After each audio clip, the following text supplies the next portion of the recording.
행복합니다. 자, 오늘은 계시록 17장입니다. 계시록 17장. 큰 음녀가 받을 심판. 제목부터가 이사롭지가 않습니다.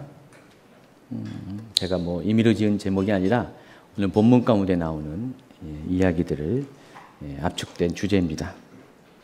같이 한번 읽어볼까요? 여러분 성경은 따로 필요 없이 여러분 그 강의 안에 나와 있으니까 우리 한번 같이 계시록 17장 전체를 18절까지니까 같이 읽도록 하겠습니다. 또 일곱 대접을 가진 일곱 천사 중 하나가 와서 내게 말하여 이르되 이리로 오라. 많은 물 위에 앉은 큰 음녀가 받을 심판을 내게 보이리라. 땅의 임금들도 그와 더불어 음행하였고 땅에 사는 자들도 그 음행의 포도주에 취하였다 하고 곧 성령으로 나를 데리고 광야로 가니라. 내가 보니 여자가 붉은빛 짐승을 탔는데 그 짐승의 몸에 하나님을 모독하는 이름들이 가득하고 일곱 머리와 열 뿔이 있으며 그 여자는 자줏빛과 붉은 옷을 입고 금과 보석과 진주로 꾸미고 손에 금잔을 가졌는데 가증한 물건과 그의 음행에 더러운 것들이 가득하더라. 그의 이마에 이름이 기록되었으되 비밀이라 큰 바벨론이라 땅의 음녀들과 가증한 것들의 어미라 하였더라. 또 내가 보매 이 여자가 성도들의 피와 예수의 증인들의 피에 취한지라. 내가 그 여자를 보고 놀랍게 여기고 크게 놀랍게 여기니 천사가 이르되 왜 놀랍게 여기느냐. 내가 여자와 그가 탄 일곱 머리와 열 뿔 가진 짐승의 비밀을 내게 이르리라. 내가 본 짐승은 전에 있었다가 지금은 없으나 장차 무저갱으로부터 올라와 멸망으로 들어갈 자니 땅에 사는 자들로서 창세 이후로 그 이름에 생명책이 기록되지 못한 자들이 이전에 있었다가 지금은 없으나 장차 나올 짐승을 보고 놀랍게 여기리라. 지혜 있는 뜻이 여기 있으니 그 일곱 머리는 여자가 앉은 일곱 산이요 또 일곱 왕이라. 다섯은 망하였고 하나는 있고 다른 하나는 아직 이르지 아니하였으나 이르면 반드시 잠시 동안 머무르리라. 전에 있었다가 지금 없어진 짐승은 여덟째 왕이니 일곱 중에 속한 자라. 그가 멸망으로 들어가리라. 내가 보던 열 뿔은 열 왕이니 아직 나라를 얻지 못하였으나 다만 짐승과 더불어 임금처럼 한동안 권세를 받으리라. 그들이 한 뜻을 가지고 자기의 능력과 권세를 짐승에게 주더라. 그들이 어린 양과 더불어 싸우려니와 어린 양은 만주의 주시오 만왕의 왕이시므로 그들을 이기실 터이요 또 그와 함께 있는 자들 곧 부르심을 받고 택하심을 받은 진실한 자들도 이기리로다. 또 천사가 내게 말하되 내가 본 바 음녀가 앉아있는 물은 백성과 무리와 열국과 방언들이니라. 내가 본 바 이 열 뿔과 짐승은 음녀를 미워하여 망하게 하고 벌거벗게 하고 그의 살을 먹고 불로 아주 사르리라. 이는 하나님이 자기 뜻대로 할 마음을 그들에게 주사 한 뜻을 이루게 하시고 그들의 나라를 그 짐승에게 주게 하시되 하나님의 말씀이 응하기까지 하심이라. 또 내가 본 그 여자는 땅의 왕들을 다스리는 큰 성이라 하더라. 아멘. 다 이해하시죠? 어렵죠? 굉장히 어렵습니다. 설명을 듣지 않으면은 도무지 뭔 말인지 모를 정도로 아마 이렇게 교회 낯설고 말씀에 대해서 익숙하신 분들은 정말 도통 이해할 수 없는 내용들로 가득 찼습니다. 계시록이 제가 또 오늘 얘기하지만은 우리는 계시록을 바라보는 관점을 두 가지로 계시록을 잘 이렇게 교통정리를 해야 돼요. 계시록이 22장까지가 있는데 그 거의 절반 가까운 내용들이 전부 다 삽입장의 형태로 되어 있어요. 그래서 이 삽입장들을 따로 모아야 돼요. 모아서 삽입장은 삽입장대로 이해를 하시고 또 이 마지막 때에 일어날 일들을 기록한 이 시간 순서로 일어날 일들을 기록한 내용들, 시나리오는 시나리오대로 이해를 하셔야 된다는 것입니다. 이 계시록은 이것이 두 가지가 믹스가 돼 있어요. 그래서 이거를 잘 분리할 줄 알아야 돼요. 안 그러면은 이해도 못하거니와 설사 이해를 해도 엉뚱한 해석을 할 수밖에 없습니다. 그래서 시나리오와 이 삽입장에 대한 이해가 반드시 필요합니다. 제가 계속해서 여러분에게 말하고 또 말하고 기회 있을 때마다 말하지만은 이 부분에 대해서 계시록은 이렇게 봐야 되겠다라는 어떤 결정을 가지고 이것들을 쳐다봐야 됩니다. 안 그러면은 오류에 빠지고요, 잘못된 길을 가고요, 엉뚱한 해석을 하게 됩니다. 그래서 시나리오로 된 부분들은 우리가 이 계시록 해석의 여러 가지 방법 중에서 뭘 택해야 되냐면은 기본적으로 문자적인 해석을 해야 된다고 그랬습니다. 그러니까 문자적으로 시나리오로 된 시간 흐름에 따른 일들을 기록한 것들은 가능하면 문자적으로 해석을 해요. 근데 100% 문자가 아닙니다. 주가 문자적으로 해석하라는 거고 또 거기에도 상징적인 또 해석이 필요해요. 그러나 반대로 삽입자인 경우는 주가 상징적인 해석을 해야 되고요. 또 거기에도 문자적인 해석이 또 필요합니다. 이게 다 섞여 있어요, 이게요. 그래서 어느 한쪽만 고집하면 안 돼요. 어느 한쪽만 계시록은 나는 이거 전부 다 문자적으로 해석하겠다. 막히는 게 굉장히 많을 거고요. 이상한 엉뚱한 해석. 그 고집이 낳은 아집의 결과가 나와요. 그래서 이상한 논리가 나와버려요. 안 맞는다는 거죠. 이거는 문자적인 것을 하면 안 되는 부분을 문자적으로 해버리니까 이상한 결과가 나옵니다. 근데 실제로 그렇게 하고 있어요. 어떤 분들은 실제로 이것을 해요. 굉장히 그렇게 하는 것이 아주 그냥 잘하는 것이라고 생각해요. 근데 본인들도 이렇게 하다 보면은 이게 아닌데 캐시션을 가질 거예요. 근데 그럼에도 불구하고 마치 우리가 구원론이고 뭐든지 다 신학이 딱 정립된 상태에서 성경을 보면은 성경을 신학에다 딱 맞춰버리잖아요. 맞춰버리면은 본인은 속으로는 아닌데 퀘스천을 가지면서 부담을 느끼면서도 아닌 방향으로 계속 해석을 하게 된다는 것입니다. 마찬가지예요. 이 계시록도 우리가 좀 그런 부분에서 우리의 좀 어떤 고집들을 좀 내려놔야 돼요. 고집이 있는 건 나쁜 건 아닌데 아집으로 이렇게 하면은 굉장히 이게 문제가 생긴다는 것입니다. 그래서 오늘 이 17장은 어느 부분에 해당한다 그랬죠? 시간 흐름이 아니잖아요, 이거는요. 어떤 특별한 어떤 상황과 사건에 대해서 집중적으로 자세하게 설명을 하고 있잖아요. 어느 때 일어날 사건인가 이게요? 설명을 제가 이제 큰 음료가 누군지 얘기를 안 해서 잘 모른다고요. 이미 뭐 중간중간에 조금씩 얘기를 했어요. 전혀 뭐 제가 설명 안 한 거 아닙니다. 이거는 지금 마지막 그 대접재앙 7가지 대접재앙 중에서 6번째, 7번째 대접재앙 있죠. 6번째 대접재앙이 뭐라고 했어요? 아마겟돈 전쟁. 7번째 재앙이 큰 성 바벨론에 대한 심판. 이 시기 가운데 일어나는 사건입니다. 그래서 그때에 여러 가지 사건들이 일어나는데 그 중에서 한 장면을 지금 확대 해석하는 거예요. 자세히 설명하는 거예요. 우리가 시나리오 상에서는 그냥 쓱 지나가 버렸어요. 왜냐면 여러 가지 이야기들을 해야 되니까 쓱 지나갔어요. 여러분 가령 대하 드라마 같은데 예전에 드라마 이제 여러분 많이 보실 때 지금은 이제 거의 안 보시죠? 뭐 여전히 보신 분들은 더 잘 이해할 거고. 그럴 때 보면은 이렇게 무슨 사건이 쫙 벌어지면서 주인공이 갑자기 어느 한 장면에서 과거를 해상해요. 그렇죠? 과거를 해상해가지고 그러니까 사건은 전체적인 그 이야기를 쭉 달아야 되니까 한 개인의 구체적인 얘기는 할 수가 없잖아요. 근데 꼭 필요한 경우는 잠깐 멈춰버리고 거기에 한 씬이 들어가는 거예요. 그래서 이런 일이 있었다. 그러니까 우린 그 시청자들은 잠깐 이렇게 캐션을 갖고 있었고 잘 인지하지 못했던 것들인데 이미 사건은 싹 지나가고 있는데 이미 지나갔어요. 그러고 나서 아니면 지나가는 과정에 잠깐 멈춰놓고 이런 일이 있었다는 것들을 구체적으로 돌려주면서 설명을 할 때가 있죠. 그게 삽입장이라는 겁니다. 지금 그거예요. 지금 그 계시록 16장에 나와 있는 7 대접 재앙 중에서 6번째, 7번째 대접 재앙이 진행하는 것을 이미 다 설명을 했어요. 이런 일이 있을 것이다.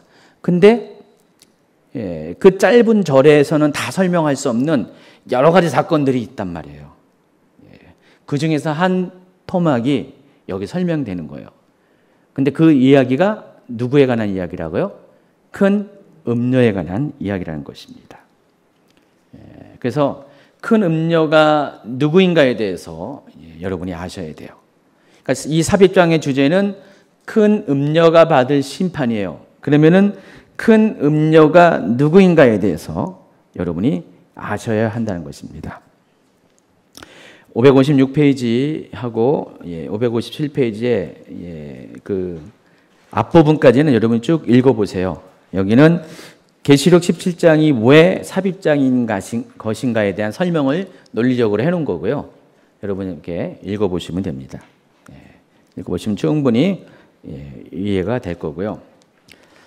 계시록 17장의 구조를 먼저 이야기하면은 계시록 17장은 주제가 큰 음녀에 대한 심판이라고 했어요. 그렇기 때문에 이것을 설명하기 위해서 차곡차곡 논리적으로 먼저는 큰 음녀의 심판에 대한 선언이 나와 있어요. 그게 1절이죠. 일곱 대접을 가진 일곱 천사 중 하나가 와서 내게 말하여 이르되 이리 오라 많은 물이 앉은 큰 음녀가 받을 심판을 내게 보이리라. 선언이에요. 음녀가 받을 심판에 대한 큰 음녀가 받을 심판에 대한 선언을 하고 그러면서 2절부터는 뭐가 나오냐면은 그렇다면은 큰 음녀에 대한 심판을 설명하기 위해서는 큰 음녀가 누구인가에 대해서 알려줘야 되잖아요. 여러분 모르잖아요. 지금 큰 음녀가 누군지. 저도 모르고 다 모르기 때문에 이 큰 음녀가 누구인가에 대해서 그 천사가 설명하는 거예요. 큰 음녀는 이러한 존재가 큰 음녀다라고 설명합니다. 그리고 뒷부분에 가면은 큰 음녀가 이렇게 심판을 받을 것이다라고 또 설명을 해요. 근데 그 중간에 또 뭐가 들어갔냐면은 큰 음녀와 함께 빼뜨릴 수 없는 존재가 있는데 큰 음녀가 올라타고 있는 짐승이 있어요. 이 짐승은 무슨 짐승이라고요? 계시록 13장에 나와 있는 그 짐승, 적그리스도를 말하는 거죠. 지금 큰 음녀가 머리는 7이고 뿔은 10개. 그 뿔에다가 10개의 왕관을 쓰고 있는 아주 이상하게 생긴 크고 무시무시한 짐승에 올라타고 있다는 거예요. 그렇다면 큰 음녀를 설명하기 위해서는 거기에 또 필요한 것이 그 짐승이가 누구인가? 그것을 7절부터 13절까지 걸쳐서 소개를 했어요. 근데 이 7절부터 13절은 제가 계시록 13장 이야기하면서 적그리스도에 대한 이야기를 하면서 제가 7강의를 진행하면서 이 부분을 이미 한 2번 정도 반복해서 다뤘습니다. 오늘은 이제 안 다룰 거고요. 글쎄요, 다음 시간에 또 필요하면 더 다룰 수도 있지만 어쩌면 안 다룰 수가 있어요. 다음 시간에도 계시록 17장을 한 번 더 이야기할 거예요. 할 건데 거기서 얘기하다가 더 필요하면 또 다룰 수도 있는데 혹시 안 다루더라 하더라도 13장의 이야기를 들으면 충분히 거기 다 계시록 13장에 관한 거기서 설명해서 다 이미 한 거라고 여러분 보시고 거기를 참조하시면 됩니다. 그래서 결국은 큰 음녀가 이렇게 심판을 받을 것이다 라고 결론을 맺습니다. 끝. 이게 17장의 구조예요. 자, 그럼 오늘 우리가 여러분이 아셔야 될 것이 중요한 것은 오늘 강의에서 중요한 것은 큰 음녀가 누구인가에 대한 거예요. 큰 음녀가 올라탄 짐승이 여긴 주인공이 아니라 17장은 큰 음녀가 주인공이라는 거예요. 큰 음녀가 누구인가는 반드시 여러분이 아셔야 됩니다. 자, 오늘 이렇게 17장에서는 큰 음녀가 받을 심판에 관한 이야기를 하면서 심판의 목표가 아주 분명하게 특정 인물에 대해서 나와 있는데 그게 큰 음녀라는 것입니다. 큰 음녀는 반드시 심판을 받을 것이에요. 마지막 대접 재앙이 그 부분에, 그래서 이 세상이 멸망되기 직전에 큰 음녀는 반드시 심판을 받게 된다는 것입니다. 자, 그럼 큰 음녀가 누구인가에 대한 설명을 하겠습니다. 첫 번째는 제가 지금 많이 이제 중간중간 설명은 이제 굳이 안 하고 지나갑니다. 유인물로 대체하시기 바라고요. 큰 음료가에 대해서 첫 번째 1절에 보니까 빨간 글씨로 써 있죠. 559페이지입니다. 많은 물 위에 앉은 큰 음료라고 그랬어요. 큰 음료가 누구인지를 알기 위해서는 큰 음료를 묘사하고 있는 구절들에 대해서 여러분이 정리를 잘 하면 돼요. 큰 음료에 대해서 어떻게 표현하고 있는가, 묘사하고 있는가를 잘 보시면은 어떻게 제가 이 사파를 안 집어넣는지 이해가 안 가네. 평소에 잘 집어넣는데 왜 정작 주인공 큰 음료 나올 때 사파를 안 집어넣었죠? 사파 기억나시죠? 기억 안 나요? 다음 주 강의 때는 제가 이렇게 일부러 집어넣어 줄게요. 근데 다음 주는 강의 없는 거 아시죠? 다음 주에는 이제 제가 한국에 없습니다. 대신 다음 주에 예배는 드리는데 여기서 안 드리고 글로리올에서 드리고 외부 강사가 오실 것입니다. 위구르 선교사님이 오실 거니까 꼭 반드시 기필코 확실하게 분명히 오시기 바랍니다. 수요일 날하고 금요일 날은, 목요일 날은 오시지 마세요. 목요일 날 예배 없습니다. 그래서 음료의 첫 번째 음료를 알 수 있는 힌트는 많은 물 위에 앉아 있다. 그 많은 물은 또 뭐예요, 이거에? 그것이 또 궁금하죠. 근데 계시록을 보면은요, 굉장히 상징적인 이야기를 많이 다루고 있지만은, 그래서 우리의 해석이 필요한 것도 사실이지만은, 다행히도 몇 가지 아주 예민한 것들, 정말 우리가 정말 오해할 수밖에 없는, 헷갈릴 수밖에 없는 그런 단어들, 상황들에 대해서는 계시록 스스로가 부가적인 설명을 해줘요. 가령 위에 있죠. 계시록 1장 20절에 보세요. 내가 본 것은 내 오른손에 7별의 비밀과 또 7금 촛대라. 자, 여기까지 하면은 7별이 뭐야? 7촛대가 뭐야? 그러면은 이제 여기서 해석이 쫙 나오면은 해석하는 과정에 2단이 나오고 3단이 나오는 거예요. 계시록과 관련된 2단이 참 많잖아요. 해석의 과정 가운데 나오는 거예요. 도대체 이게 뭐야? 근데 다행히 계시록은 이 부분에 대해서 설명을 해줘요. 7별은 7교회의 사자요. 7촛대는 7교회니라. 뭐 말이 필요 없는 거잖아요. 이미 정답을 쫙 얘기했잖아요. 근데 이게 안 나오면은 누군가가 내가 7별이다. 7명을 결성해가지고 나는 7별 중에 한 명이다 하면서 뭐 하거나 막 그런 식으로 자기를 그렇게 해석할 수가 있어요. 근데 다행히 7별은 분명히 나왔어요. 7교회의 사자. 여기에 있는 사자는 무슨 사자예요? 무슨 사자예요? 그 동물 사자 그거 말하는 거 아시죠? 이 사자는 이제 메신저라는 뜻인데, 메신저라는 뜻인데, 여기서의 이 사자는 교회를 치리하는 사도적 리더십을 가진, 그러니까 지금 7개의 교회는 그 당시에 현존했던 교회들이 있잖아요. 역사 가운데 실제 했던, 에베소에 있었던 교회, 서머나에 있었던 교회, 버가모에 있었던 교회, 다 실존했던 교회들이에요. 그 교회들을 감독하는 사람들을 말하는 거예요. 근데 실제로 이 7개 전체의 감독자는 사도 요한이에요. 그리고 그 사도 요한 밑에서 각각의 개 교회들을 감독했던 사람들이 있어요. 각각의. 지금 사도 요한은 예수님의 메신저로서, 대행자로서 예수님께서 천사를 통해서 이제 전하시는 말씀을 이제 받아 적으면서 지금 예수님은 사도 요한이 감독했던 교회들에게 직접적으로 1차적으로는 그 교회들에게 전할 말씀을 전하기 위해서 글을 쓰라고 한 거예요. 그래서 그 내용이 2장과 3장에 나와 있어요. 에베소 교회 사자에게 편지하노라 하면서 쭉 쓰잖아요. 다 각 교회에 먼저 교회 이름을 내놓고 거기에 해당하는 개별적인 이야기를 다 2장과 3장의 메시지로 다 써요. 그리고 이제 4장부터는 이리로 올라오라 해가지고 하늘의 문을 여시고 이리로 올라와가지고 사도 요한이 올라갔더니 거기에 맨 처음에는 하나님 보호자의 광경을 보여주고요. 천국의 광경을 보여주고, 그러니까 천국 중에서 하나님 보호자가 있는 곳을, 천국의 센터를 보여주시고, 그리고 하나님 보호자의 7인으로 임봉된 안팎으로 쓰여진 오른손에 들려진 두루마리를 보여주고, 그리고 그 두루마리로 인해서 생긴 여러 가지 에피소드를 설명해주고, 그래서 이 두루마리가 열려질 때 마지막 때에 하나님께서 이루어진 심판이 이루어질 것을 이야기하면서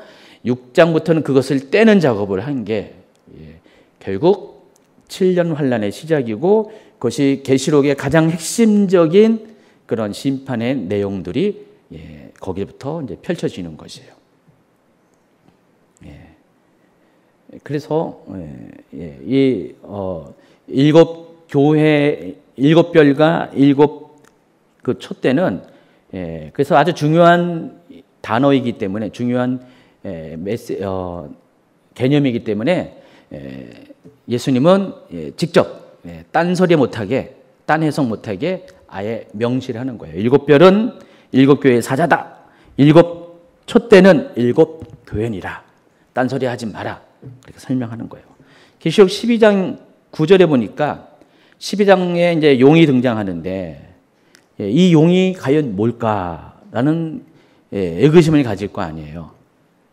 여러분이 뱀이 사탄이라는 것을 다 알잖아요. 이미 창세기에서 뱀이 여러분이 누군지를 다 경험했어요. 근데 갑자기 용이 나와요. 창세기, 성경의 첫 번째 책은 뱀이 나오는데, 이 마지막 책은 용이 나와서 처음과 끝을 장식합니다. 근데 그 용이 누구를 가리킨가? 여러분 또 헷갈릴 수가 있기 때문에 아예 성경은 용의 정체에 대해서 계시록 12장 9절은 이렇게 말합니다. 큰 용이 내쫓기니 옛뱀 곧 마귀라고도 하고 사탄이라고도 하며 온 천하를 깨는 자라. 그러니까 용의 정체가 아주 분명히 나와 있어요. 옛날에 창세기 때 아담과 하와를 미혹했던 바로 그 옛뱀, 그 뱀이 용이다. 결국은 예전에는 뱀의 모습으로, 미혹한 자의 모습으로 나왔는데 계시록에서는 왜 뱀의 모습으로 나오지 않습니까? 이제는 미혹하는 자가 아니에요. 이제는 하나님 나라를 핍박하는, 성도들을 핍박하는 그런 존재로 나오기 때문에, 그러니까 용의 그 사탄의 역할이 창세기 때와 계시록 때가 다르다는 것이에요. 그래서 큰 용이 옛뱀이고 마귀라고도 하고 사탄이기도 하고 온 천하를 깨는 자, 그러니까 4가지의 이름으로 나와 있어요. 각각의 주는 이미지가 있다는 겁니다. 옛뱀은 알다시피 그 뱀이에요. 그 창세기 3장에 나오는 뱀. 온 천하를 깨는 자는 사탄의 역할이 늘 언제 어떻게 했어요? 계속해서 사람들을 미혹하고 성도들을 하나님 앞에 참소하는 역할을 했죠. 자, 마귀는 뭘 말하는 건가요? 이 마귀? 악한 영을 말하는 거죠. 사탄은 뭐죠? 하나님을 대적하는 자라는 뜻이에요. 그래서 이 존재의 역할들이 이런 거예요. 뱀의 모습으로 왔고 사람들을 미혹했는데 악한 영이고 또 하나님을 대적하는 존재. 여러분 지금 한글로 딱 읽으면은 딱 안 다가오지만은 이것을 묘사하는 그 당시의 사람들의 언어로, 단어로 읽으면은 아, 이게 이런 거구나. 용은 이런 존재구나라는 것이 바로바로 입력이 되겠죠. 여러분들 뭐 그냥 사탄, 마귀라니까 그놈이 그놈인 줄 알았는데, 사탄이라는 이름에 의미가 있고, 디몬, 마귀라는 이름에 의미가 있다는 겁니다. 그래서 다 의미대로 자기의 역할들이 있는 거예요. 어느 날은 마귀로 이렇게 우리에게 불려질 때, 이 마귀로 우리에게 소개될 때는 악한 영이라고 여러분 이해하시면 되고요. 사탄이라고 얘기할 때는 그 역할이 하나님을 대적하는 자라는 것으로 이해하시기 바랍니다. 그리고 오늘 이제 이 큰 음료를 이야기하니까 큰 음료와 관련된 여러 가지 또 이렇게 연관된 존재들이 있잖아요. 예, 그런 것들도 계시록에서는 17장에서는 다 설명을 하고 있다는 것입니다. 예, 여자와 더불어서 음녀와 더불어서 7머리와 10뿔 가진 짐승을 이야기 먼저 해줘요. 그 7머리와 10뿔 가진 짐승의 그 비밀이 뭐냐? 7머리는 여자가 앉은 7살이요. 여기까지 하니까 또 헷갈리잖아요. 그랬더니 아예 7왕이다 라고 또 더 구체적인 설명합니다. 그래서 이것을 이야기하면서 더 사람들이 이해할 수 있도록 역사적인 지식이 있는 사람은 다 할 수 있는 방식으로 설명합니다. 5은 망하였고 과거에 있었던 5명의 왕을 말하고요.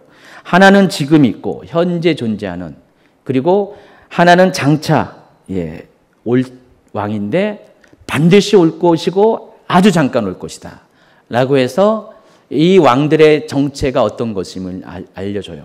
그래서 이것을 듣는 그 당시에 이 사람들은 5명의 왕이 바로 지금 현재는 로마 제국이 세계를 지배하고 있으니까 그 로마 제국 이전에 거슬러서 시간적으로 거슬러서 5개의 강대국을, 그러니까 근동 지역과, 그러니까 이스라엘의 시각 안에서 제국이었던, 저기 무슨 아시아, 중국 이런 거 말고요. 그 근동 지역에서 제국이었던 5개의 제국을 헤아릴 수가 있는 거예요. 여기부터 쭉 거슬러 내려가는 거예요, 과거를. 그럼 첫 번째가 뭐였죠? 가장 가까운 과거가 로마 제국 전에 그리스였잖아요. 그리스 전에 뭐였죠? 페르시아. 페르시아 전에 바벨론. 몰라요? 몰랐구나. 난 다 아는 줄 알았는데. 그럼 바벨론 전에 뭐였죠? 아시리아. 그 전에 이집트. 그러니까 이런 제국들, 물론 그와 견줄 만한 더 작은 규모의 제국도 있어요. 근데 이 5개의 제국을 5왕으로 우리는 이해가 가능하다는 거예요. 해석이 가능한 거예요. 그래서 이제 짐승이 누구인가를 자꾸만 추론하게 될 때, 짐승은 바로 이 제국들을 아우르면서 제국들을 통치했던 그런 존재라는 것을 여러분이 알 수가 있어요. 근데 10뿔이 있어요. 10뿔은 그 전에 하나의 또 장차 이르지 않을 왕이 있다고 그랬어요. 하나의 남은 머리가 있다고 그랬어요. 그것은 결국은 미래에 등장할, 마지막 때 등장할 그런 제국인데, 마지막 때 등장할 제국은 딱 하나밖에 남아 있어요. 적그리스도 왕국밖에 없다는 거죠. 세계에 단일 정부밖에 없고요. 그래서 이 단일 정부는 아주 잠깐, 계시록 13장 5절에 나온 것처럼 짐승이 용으로부터 권세를 받아서 세상을 통치하는데 몇 개월의 권세를 받았어요? 42개월. 아주 잠깐이죠. 시간의 그런 큰 흐름 가운데 42개월은 3년 6개월은 정말 잠시 잠깐이에요. 그러나 반드시 오게 될 그런 역사적인 필연성을 갖고 있는 제국이 등장하게 된다는 거죠. 지금 그걸 얘기하는 거예요. 아주 명확하게 얘기하는 거예요, 지금. 명확하게. 딴 생각할 필요도 없는 거죠. 다만 세부적으로는 그 7왕을 해석하는 법이 또 달라요. 약간씩 다르지만은 그래도 대부분 이런 식으로 보편적으로 해석을 합니다. 그리고 10뿔은 10왕이라 그랬어요. 아직 나라를 얻지 못하였어요. 그러니까 이전에 있었던 제국이 아니라는 거예요. 현재에도 있었던 왕은 아닌 거예요. 그러니까 머리와 뿔은 달라요. 머리는 큰 제국을 말하는 거고요. 이 뿔은 그보다 낮은 어떤 범위 안에서 권세를 가진 존재를 말하는 거예요.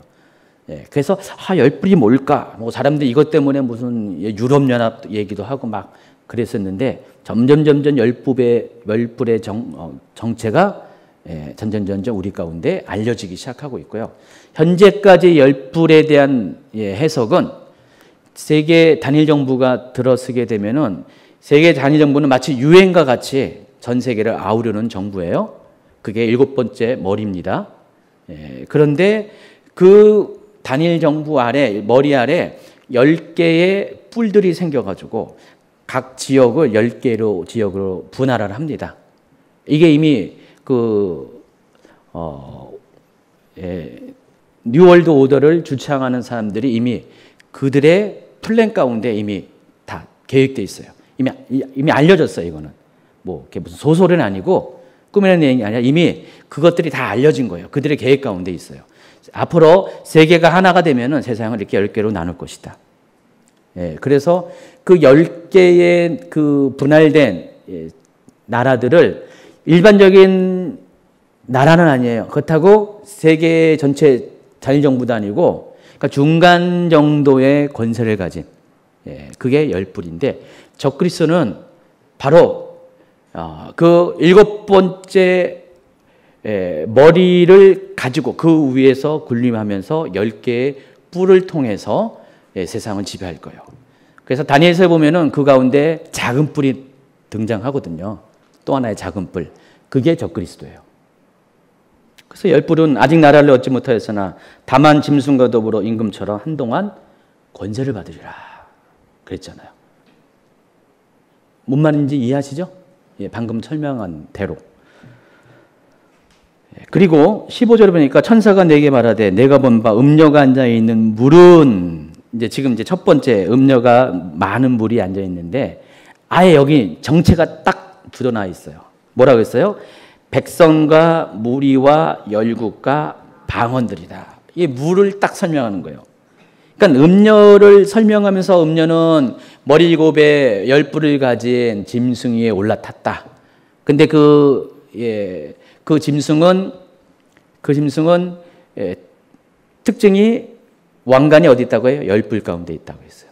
근데 똑같이 머리 7에 뿔이 10개 있는 짐승이 또 있어요. 용의 모습이 그래요. 큰 용이 계시록 12장에 보니까 외모가 똑같아요. 짐승하고 똑같아요. 근데 달라요. 근데 그 용은 뭐가 차이가 있어요?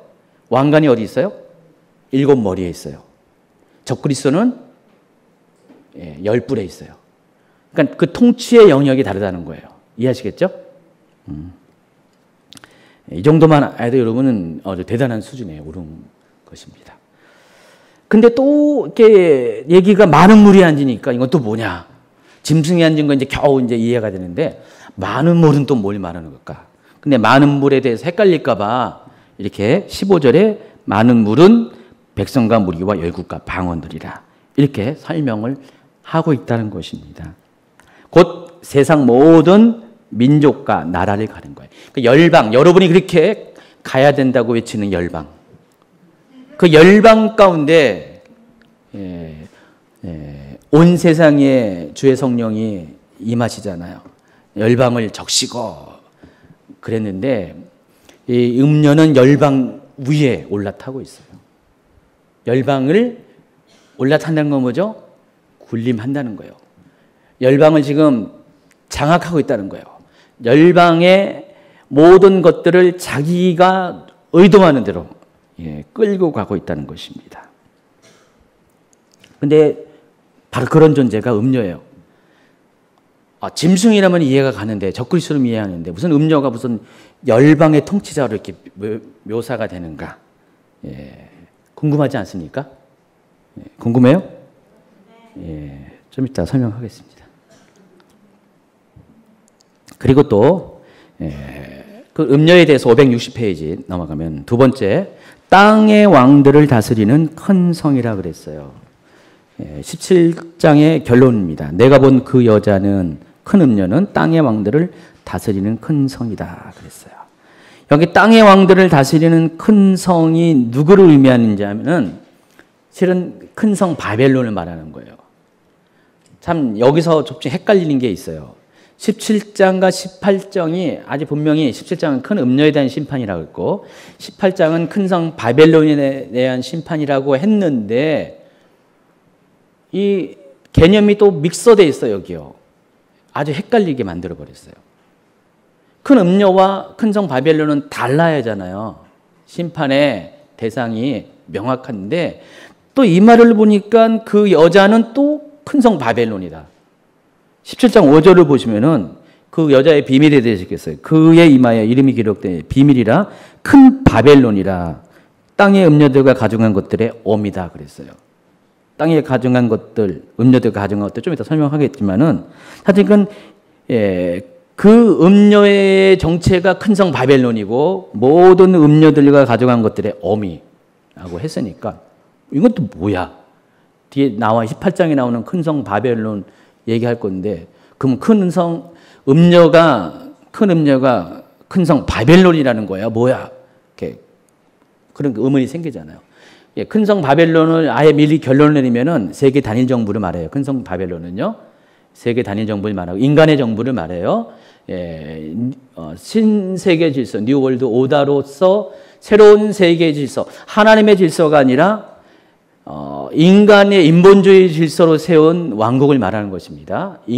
인간 왕국을 말하는 거예요. 거기는 완전히 하나님의 배제가 되고 하나님의 질서가 배제가 되고 완전히 인본주의로 세워진 그런 마지막 때의 그런 왕국을 말하는 것입니다. 그게 큰 성 바벨론이고 그게 결국 정체는 세계 단일 정부가 될 거예요. 근데 큰 음녀가 세계 단일 정부다라고 딱 이야기하는 거예요. 그러니까 또 헷갈리기 시작하죠. 그것도 헷갈리는 건 좀 이따 또 풀어주겠어요. 풀어주겠지만은 여기서 결론적으로 한 가지 알아야 될 것은 이것 통해서 알 수 있는 것은 큰 음녀는 세상을 통치하는 세계 단일 정부와 같은 권위와 건세와 영적 색깔을 가진 존재라는 것은 일단은 여러분이 이해하시고 넘어가시기 바랍니다. 이거 다 이제 설명하면서 제가 종합적으로 풀어드릴 겁니다. 그 세 번째, 땅의 음녀들과 가증한 것들의 어미라고 그랬습니다. 큰 성 바벨론은 이제 위에서 잠깐 다뤘고요. 땅의 음녀들과 가증한 것들의 어미. 그러면 땅의 음녀들이 뭐고, 가증한 것들의 뭐냐, 이것을 알아야 되죠.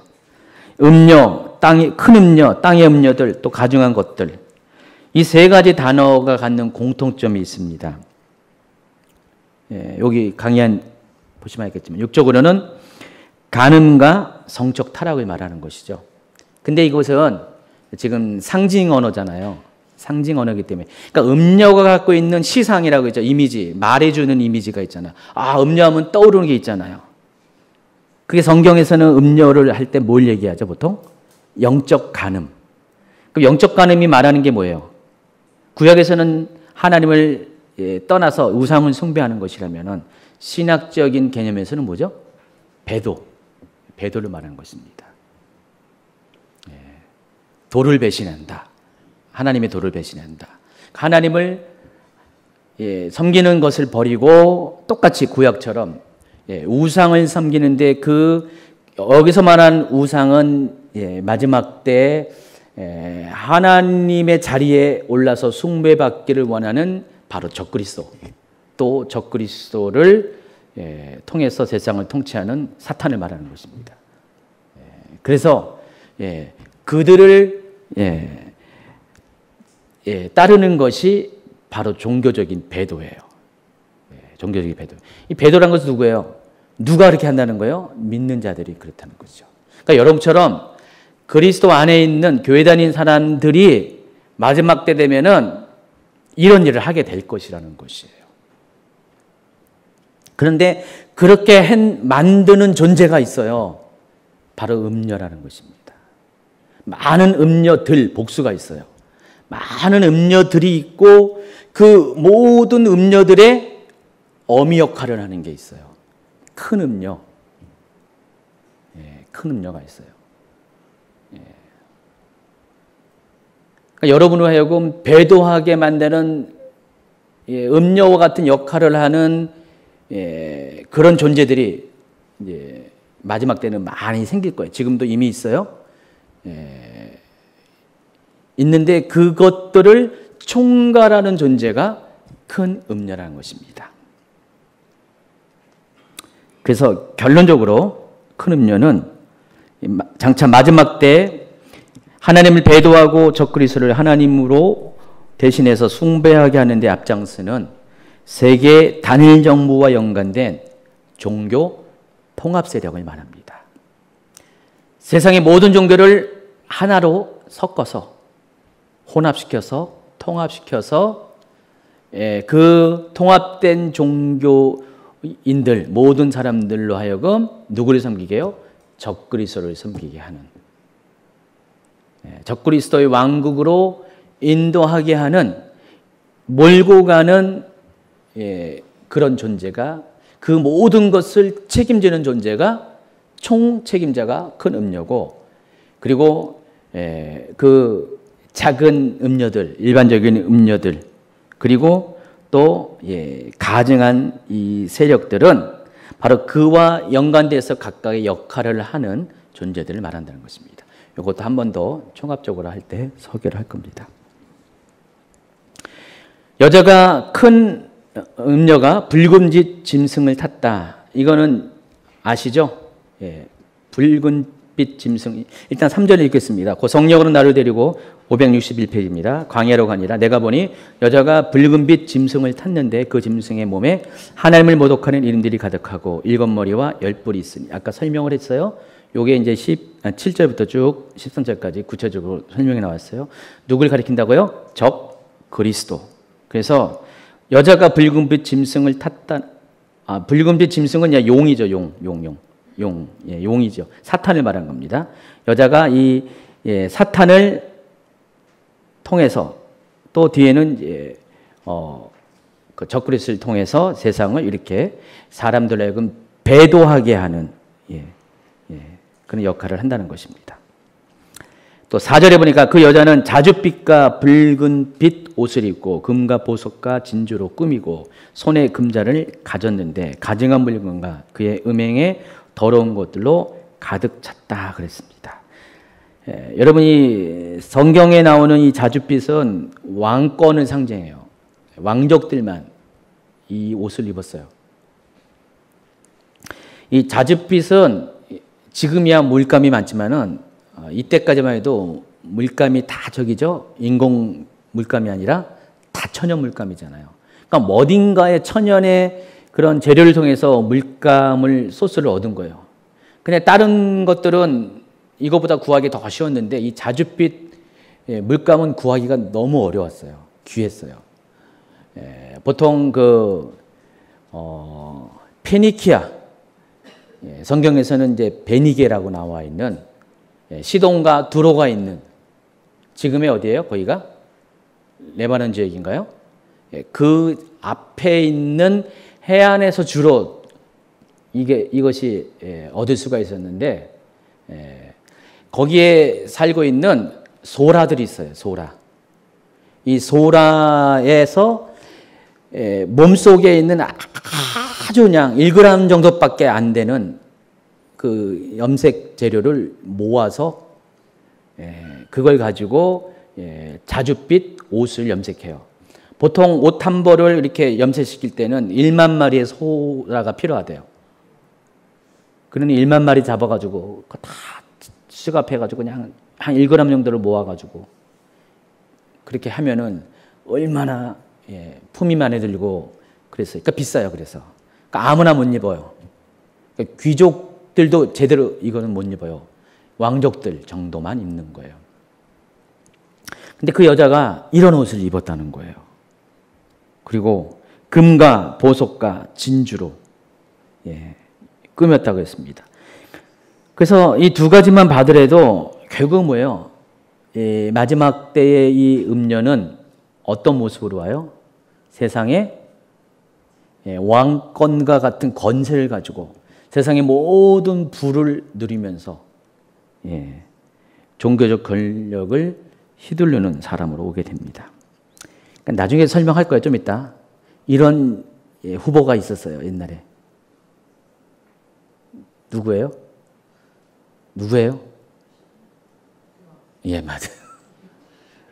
그래서 이런 묘사들을 통해서 큰 음녀는 교황이다 라고 이야기하는 분들이 많이 있었죠. 근데 그럴까요? 좀 이따 설명하겠습니다. 또 금전에 가득한 가증한 물건, 음행에 더러운 것. 자, 이것은 배도와 관련된 그런 어떤 행위를 말하는 것입니다. 계속해서 6번 여자가 성도들의 피와 예수의 증인들의 피에 취했다고 그랬어요. 17장 6절.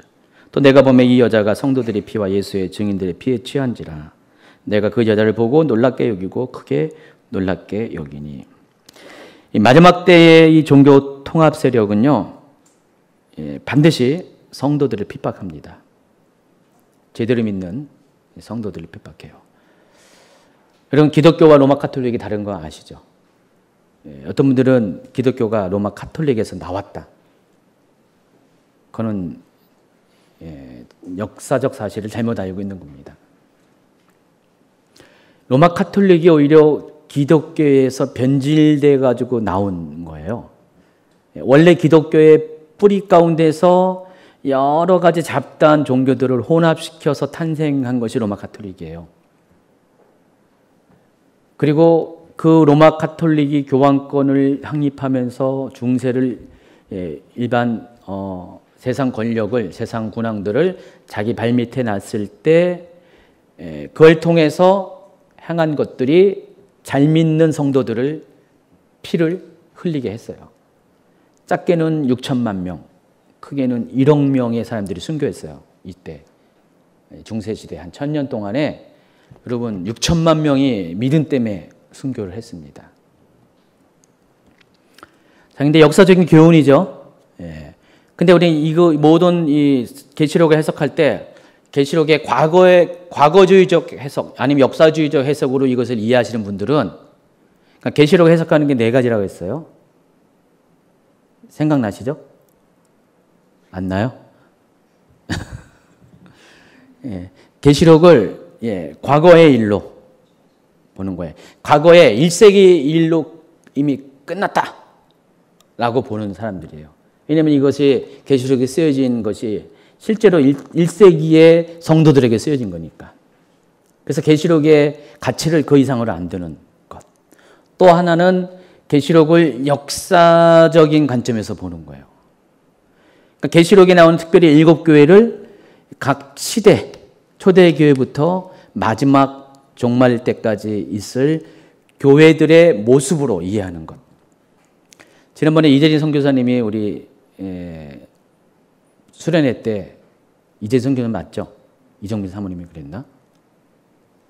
두 분 중에 어느 분이 그랬나? 생각이 안 나는데.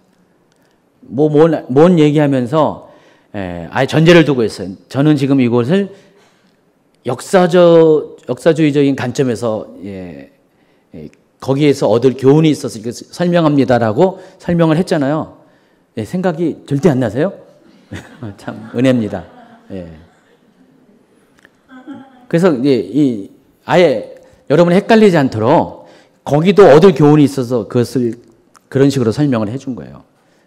그래서 역사주의적인 관점에 보면은 계시록은 초대교회 때부터 마지막 때, 실은 마지막 때가 뭐예요? 예수님이 초림이 마지막에 시작이고 예수님의 재림이 마지막에 완성이잖아요. 그래서 그 마지막의 첫 시간부터 마지막의 마지막 시간까지를 역사로 나눈 거예요, 이렇게. 그게 7교회다. 그 가운데 등장할 교회들이 7교회다. 라고 보는 입장, 역사주의적인 관점이에요. 계시록은 또 뭐예요? 미래의 이야기잖아요. 그렇죠? 그러니까 제가 여러분에게 많이 지금 강조하는 것은 이 계시록은 미래의 이야기예요. 실은 저는 이것을 1세기의 이야기이기도 하면서 중간의 이야기도 하면서 방점은 미래예요. 미래. 그러니까 계시록의 첫 장을 열어보면은 예수님께서 아예 분명히 얘기했어요. 마지막 때 일어날 일들을 장차 마지막 때 일어날 일들을 성도들에게 알게 하려고 이 계시록을 기록했다라고 아예 기록 목적이 쫙 나와 있잖아요. 그래서 이 계시록의 내용을 듣고 읽고 또 그 가운데 기록한 것을 지켜 행하는 자가 복이 있다. 왜냐하면 마지막 때가 가까우고 있기 때문에. 그래서 이 계시록의 목적은 이 마지막 때에 일어날 때를 알려주려고 하신 거예요. 근데 예수님도 마지막이 곧 올 줄 알으신 것 같아요. 제가 보기에는. 이렇게 2000년의 시간이 끌렸는지는 몰랐던 것 같아요. 예수님도요. 예수님은 몰라요. 언제 마지막 때가 올렸는지. 이런 일이 있을 것이라는 그것밖에 몰라요. 예수님은요. 마지막 때 정확한 때는 누가 알아요? 오직 아버지만 알아요. 성부 아버지 하나님만 알아요. 성령님도 몰라요. 예수님도 몰라요. 근데 요즘 이렇게 예수님 역할을 하는 분들이 많아졌잖아요. 예수님조차도 성부 하나님 아버지밖에 모른다고 했는데도 불구하고 그렇게 얘기했는데도 그렇게 또 그냥 예수님이 언제 올 것이라고 마지막 때가 언제 올 것이라고 날짜가 계속 변하고 있고요. 엊그제도 8월 21일이 있었잖아요. 혹시 여기 주변에 안 보이는 분 계세요? 그럼 휴가는 아직 안 일어나는 게 분명하네요. 아직도 남아있어요. 9월 며칠 날 또 있고요. 근데 또 계속 이런 날짜들은 계속해서 카운트가 될 건데, 그래서 예수님도 언제 마지막 때가 올렸는지는 모르셨어요. 근데 예수님은 자주간 본인이 승천하시면서 그 다음 시간에 어느 때 다시 오실 것은 알고 계셨죠. 그러나 그때가 정확한 시기는 예수님도 몰랐어요. 근데 의외로 늘어졌어요. 이게 2000년이라는 시간이 흘러갔어요. 물론 하나님한테는 이틀밖에 안 돼요.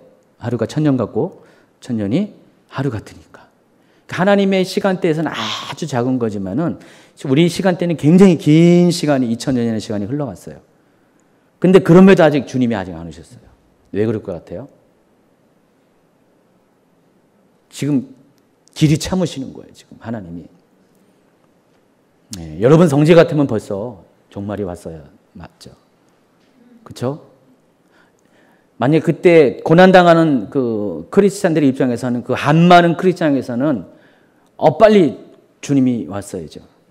그래서 여러분 계시록 6장에 보면은 7인의 재앙이 진행 중에 5번째 인이 떠질 때 하나님 제단 앞에서 순교한 이들이 막 뭐라 그랬어요? 하나님 도대체 언제 우리의 한을 풀어주실 겁니까? 그러니까 빨리 이 세상을 종말이 와야 되지 않습니까? 막 강의했잖아요. 데모한 거 아세요? 거기? 막 데모를 하고 있었어요. 그때. 근데 아니다. 좀만 기다려라. 너의 그런 순교자의 동료들의 수가 찰 때까지 기다려라. 순교자의 수가 찰 때까지 일어난 일들이 또 있을 거 아니에요. 많이.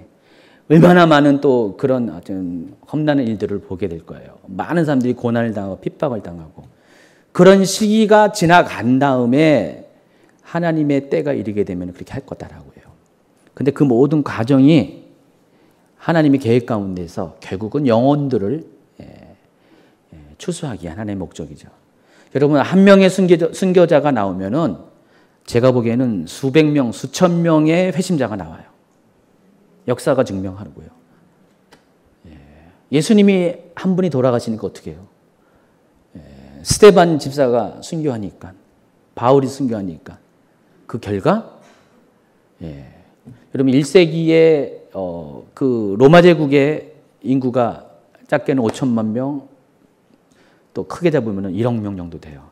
애기에 그러죠 지금이야. 근데 그때 당시는 정말 대단히 큰 숫자인데 1세기가 지난 무렵에 로마 제국의 거의 절반 가까운 사람이 이미 크리스찬이 돼버렸어요. 그 정도로 순교자의 힘은 막강한 복음 전파의 능력을 갖고 있습니다.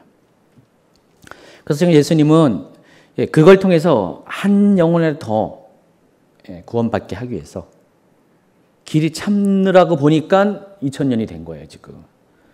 근데 이제는 더 이상 못 참아요. 때가 됐어요 이제는.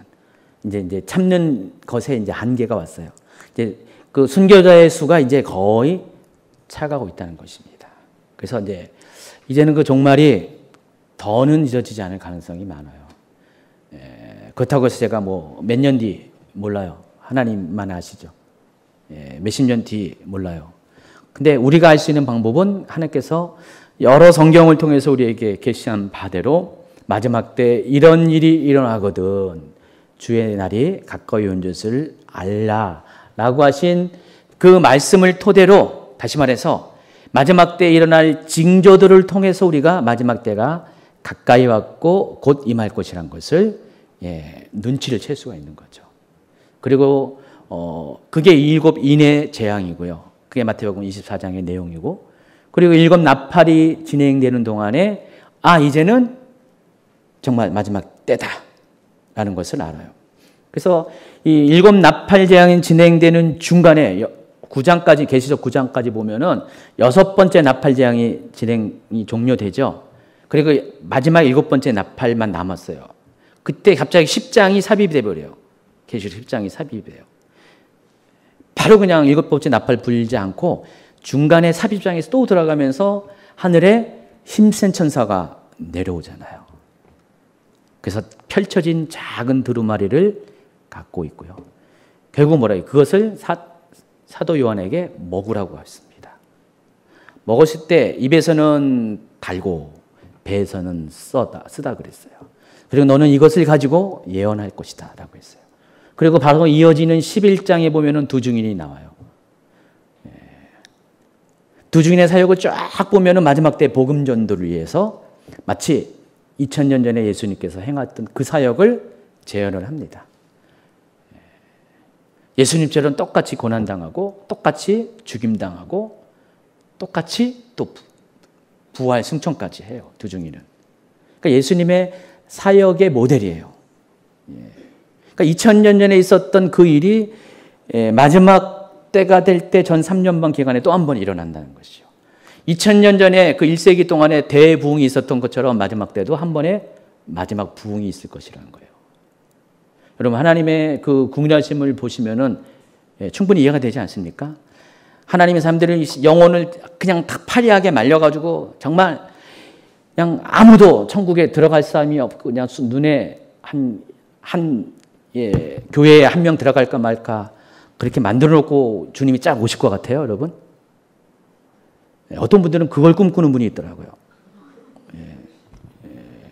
나는 정말 그렇게 거룩한 의인이 돼가지고 나는 정말 이렇게 그 바늘구멍만한 그 구원에 참여하고 나머지는 그런 기대하는 분이 제가 몇 분 봤어요.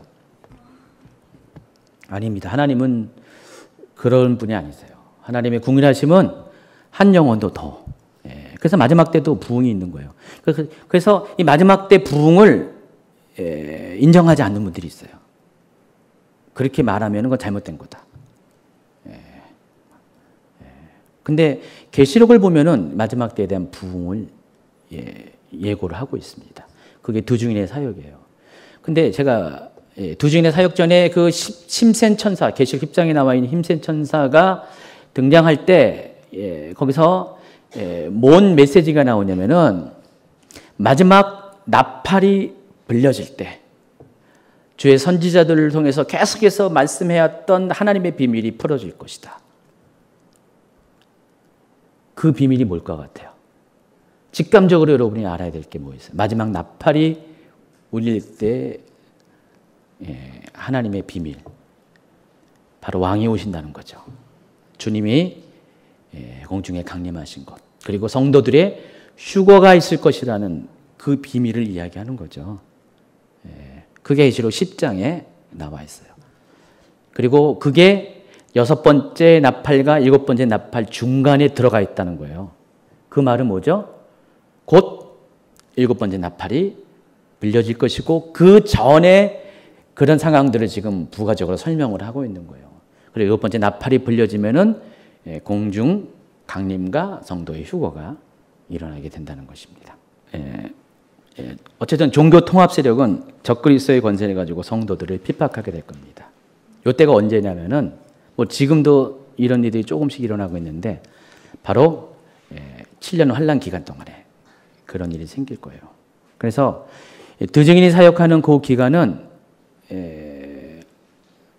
정말 이 마지막 때의 끝을 알리는 첫 번째 마지막 때 첫 시기에도 대붕이 있었고 끝에도 대붕이 있을 것인데 그 대붕이 있는 만큼 똑같이 첫 시기에도 많은 미혹이 있었고 많은 박해가 있는 것처럼 마지막 때도 동일한 일들이 패턴이 발생하게 될 거예요. 그래서 그것들을 주도하는 세력이 종교 통합 세력. 이 종교 통합 세력은 하나님을 섬긴다는 이름을 가지고 겉으로는 그렇게 해요. 그렇지만 결국은 하나님을 배도하게 하는 음녀의 역할을 하게 되는데 그 모든 음녀 세력들을 통솔하는 가장 큰 종교 통합 세력을 말하는 것입니다. 이들이 적그리스도의 권세, 바로 짐승 위에 올라타가지고 바벨론의 그 권위를 가지고 세계 단일 정부의 권위를 가지고 성도들을 핍박하게 된다는 것입니다. 그리고 적그리스도를 섬기지 않는 모든 성도들과 복음을 전하는 사람들을 핍박하고 죽이게 될 것입니다. 그게 바로 이 여자가 성도들의 피와 예수의 증인들의 피에 취했다. 그 얘기를 하는 겁니다. 그래서 이 마지막 때 세계 정부는 그리스도를 따르는 성도들의 피 위에 세운 적그리스도의 정부입니다. 이제 큰 3번, 큰 음료의 정체를 이제 종합적으로 설명합니다. 그리고 큰 음료가 누구인가를 설명할 겁니다. 자, 이쯤 되면은 여러분 이제 감이 오지 않아? 맞죠? 감이 오죠? 큰 음료가 누구를 말할 것인가?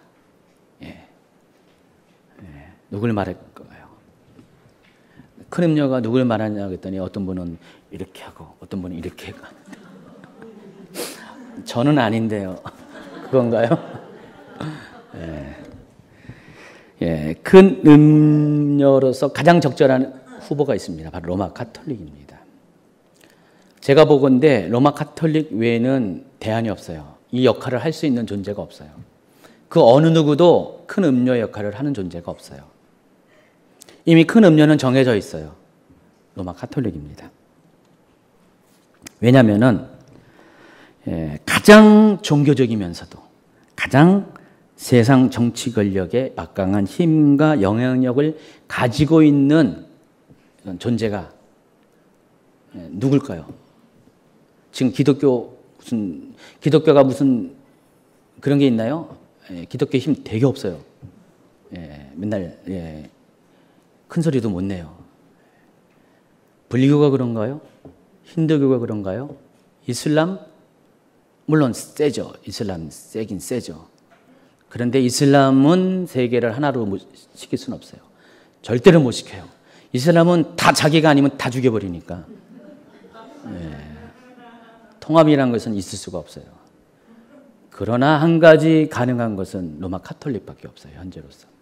아마 로마 가톨릭이 거의 전 이 부분에서 제가 계시록님에서 100%라고 말하는 얘기는 거의 안 하는데 로마 가톨릭은 거의 99.999999999 거의 100% 가까운 존재가 될 거예요. 큰 음료는 로마 가톨릭스밖에 없어요. 현재로서는 다른 존재는 있을 수가 없다는 거죠. 너무 시간이 늦었어요. 더 이상 그런 세력을 준비시킬 시간이 없어요. 그러니까 로마 가톨릭 외에는 대안이 없다는 것입니다. 혹시 로마 가톨릭에 열심히 있다가 나오신 분들 이게 도대체 몇 만인가? 그래도 내가 한때는 몸담았던 곳인데 왜 목사님은 왜 로마 가톨릭을 이렇게 미워하고 왜 이렇게 좀 이렇게 모략하신 것인가? 모함하는 것인가? 혹시 그렇게 생각하신 분 없죠? 있어요? 그래도 목사님 그래도 이거 이웃 종교인데 어떤 분들은 큰 집인데 근데 여러분이 로마 가톨릭을 잘 너무 몰라가지고 그렇게 생각하는 건데 로마 가톨릭은 정체를 알면은 로마 가톨릭하고 여러분이 같이 놀 수가 없어요. 절대로. 이거는 본질적으로 영적으로 달라요. 여기는 음료예요, 음료.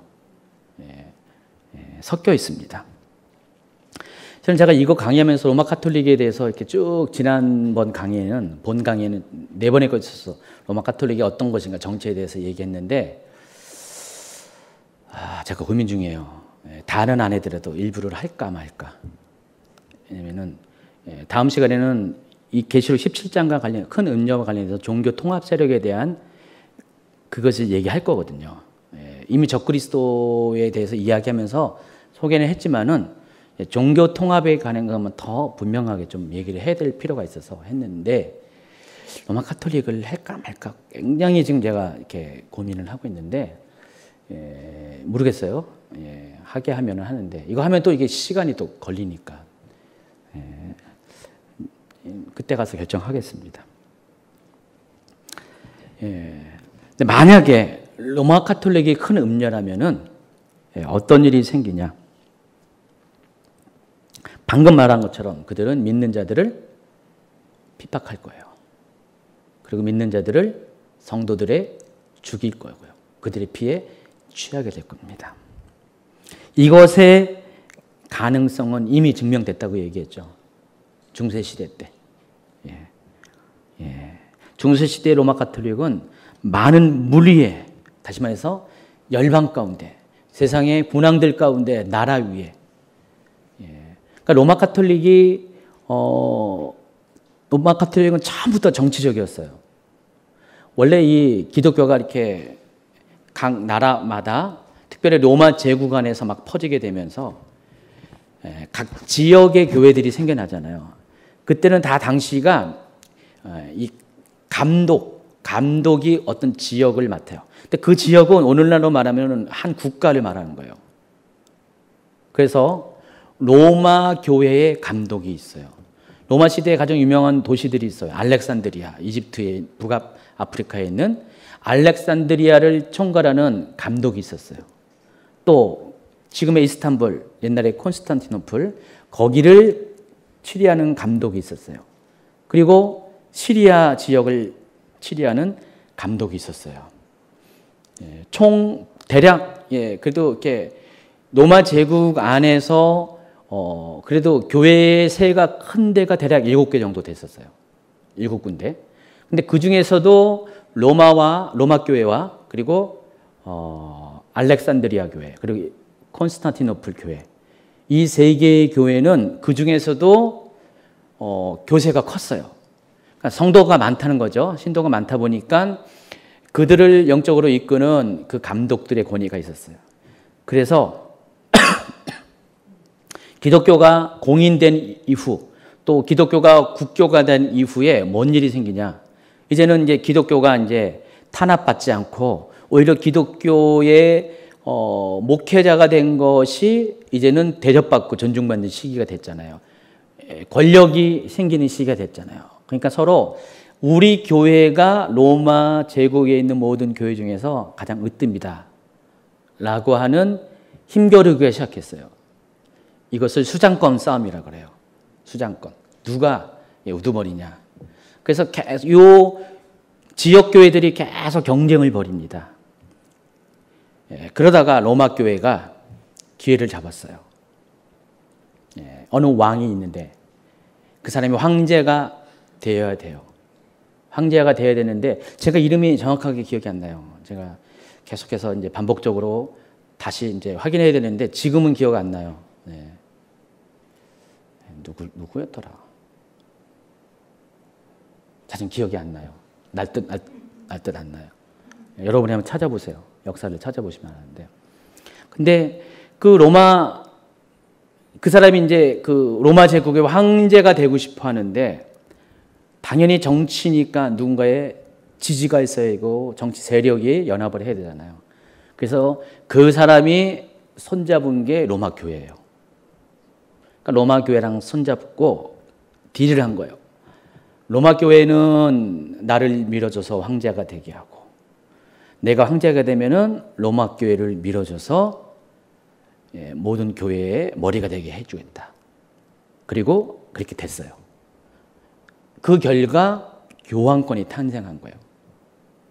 교황권이 AD 한 6세기 그 정도 교황이라는 이름으로 시작한 게 그 정도였어요. 그래서 교황권이 탄생하면서 알렉산드리아 교회, 콘스탄티노플 교회들은 전부 다 어떻게 해요? 지역교회, 지금의 주교가 된 거고요. 그래서 로마 교회 감독이 교회의 황제가 되면서 교황이라는 이름이 생겼죠. 생기면서 그때부터 로마 제국의 그런 공적인 그 타이틀이 있죠. 황제가 있고 뭐가 있고 거기에 본따 가지고 지금 현재의 로마 카톨릭의 직제가 생긴 거죠. 이해하시겠어요? 추기경, 주교, 뭐 신부 이런 직제들이 로마 제국의 직제와 닮아 있다는 거예요. 그러니까 로마 제국이 한 황제 밑에 거기 또 원로원이고 호민관도 있고 또 지역에 총독이 있고 짝짝 이렇게 있잖아요. 그런 것처럼 로마 교회가 수장권을 딱 차지한 이후로는 기독교가 하나가 되면서 로마 제국 안에 있는 기독교가 똑같이 한 사람을 머리 두고 피라미드를 두고 이렇게 밑으로 내려오는 그런 형태의 시스템을 가진 거예요. 그 전에는 다 똑같아요. 똑같이 같은 권위를 가지고 모든 교회들이 이렇게 연합해서 했는데 이제는 그게 아니라 완전히 한 사람을 정점에 두고 조직이 전체주의 조직으로 싹 바뀌면서 그렇게 돼버린 거예요. 그렇게 되니까 어떻게 해요? 한 사람의 힘이 막강하기 시작하면서 결국은 그 한 사람의 힘이 세속 권력까지도 다 발 아래에 둡니다. 그래서 이미 교황권이 탄생하면서 로마 카톨릭이 탄생하면서 그전에 로마 교회였는데 로마 카톨릭 교회로 바뀌잖아요. 우주적인 교회라는 거죠. 그래서 이 로마 카톨릭이 탄생하면서부터 이제는 황제, 세속 권력을 가진 황제와 종교 권력을 가진 교황이 경쟁하게 됩니다. 경쟁해가지고 결국은 어떻게 돼요? 세상 권력을 가진 황제가 그 무릎 아래 꿇습니다. 그래서 황제가 되려면 로마 교황의 동의를 얻어야 돼요. 그러니까 로마 교황이 요즘 식으면 안수해가지고 세우는 거죠. 그러면 각 지역 왕들은 어때요? 각 나라의 왕들은 더더욱 그렇죠. 그래서 여러분 그런 역사를 보면 유럽의 역사를 보면은 개인적인 사유로 해가지고 황제한테 뭐 이렇게 관계가 안 좋으면은 왕이 될 수 없잖아요. 왕이 계승을 받아야 되는데 그러다가 막 다툼이 일어나고 대항하다가 왕이 잘리기도 하고요. 그러다가 뭐 여러 가지 일 생기죠. 그 중에 하나가 영국 성경회예요. 영국 성경회가 왜 생긴지 아세요? 로마 교황한테 밑보여가지고 그러니까 이 헨리 메세였죠. 헨리 메세였는데 영국 왕이 자주간 바람을 펴가지고 간음을 해서 본분을 대신 딴 여자랑 이렇게 그러니까 로마 교황이 그것을 이렇게 허락을 안 해준 거예요. 결혼하겠다니까. 그래? 그럼 우리 영국이 이제 더 이상 거기 안 있겠다 해가지고 탈퇴를 선언해가지고 하나의 교단을 만든 거예요. 그래서 영국만의 종교가 딱 생긴 거죠. 그래서 그 영국 그 기독교의 수장을 영국 왕이 딱 된 거예요. 딱 해버려가지고 영국 성경에 딱 탄생한 거예요. 요즘도 지금 영국이 지금 또 그래? 하면서 브렉시트를 선언해버렸잖아요. 유럽연합에 탈출했잖아요. 그러니까 영국이 참 좀 그래요. 아주 깡다기가 있어요. 옛날부터. 그래서 이런 연합에 있어서 영국이 항상 그렇게 반대를 거는 역사적인 흐름이 있는 것 같아요. 그래서 그만큼 강력해요. 로마 교황권이. 그러다 보니까 가장 막강할 때는요. 세상을 완전히 지배한 거고요. 그래서 거기에 관련돼서 로마 교황의 교황권을 확립하게 되니까 어떻게 돼요? 로마 교회는 어디부터 시작했다? 마태복음 16장에 나와 있죠. 내가 내 반석 위에 내 교회를 세울 것이다.